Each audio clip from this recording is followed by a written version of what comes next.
to keep things simple, all the simulations you make are stored in the same place, which is by default your Documents folder. And when you see them, you just see them in one big list. But let's say you want to put your sims into a shared network folder or Dropbox folder so you can share your simulations across a network or with other people. Or let's say you want to organize your simulations into different types, for example residential, commercial, HazMat, whatever. This video is going to show you how you do both of these.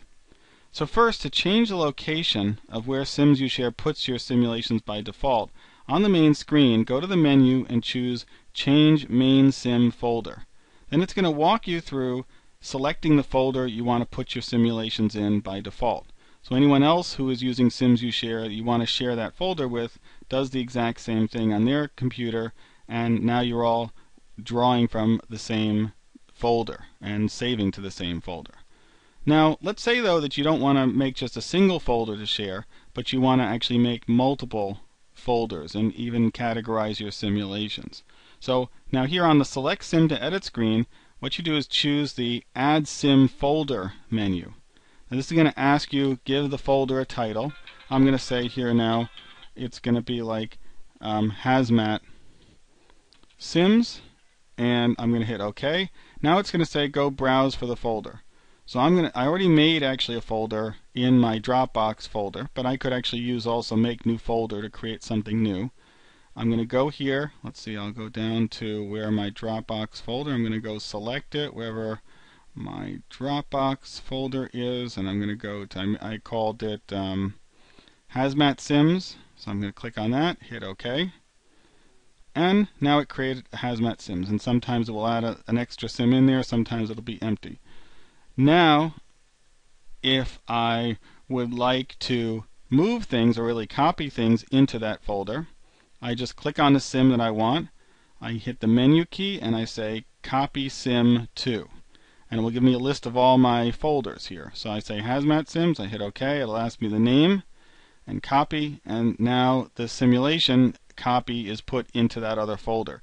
It's a different version from the one that is in my simulation. So your sims, when you create them, still go into the default sim storage place like Documents, but you can copy into and out of the sim folders with that copy to. And I can certainly go and add more sim folders as well.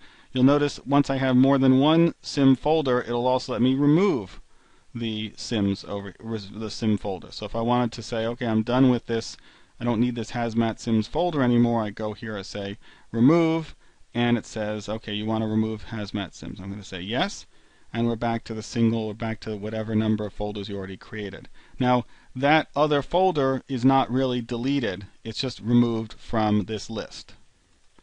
And I can see that if I actually look at my folder here, which I called HazMat Sims, the actual sims are still stored here, and that lets you go back and re-add that sim folder into your list if you want. If I go back here, add sim folder, I can call it whatever I want. I'm going to say HazMat, I hit OK, and now when I go back and select that folder,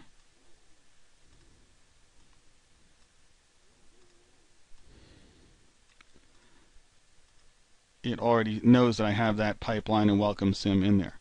And that's really it. So with this function, you can now easily share sims right now for Windows and Mac among your colleagues on different computers. We have another video that gives the details about what's happening behind the scenes if you want to do things more complex like reorder your folders, make them only playable by others, or really exactly what's going on when we're using this add and remove folder.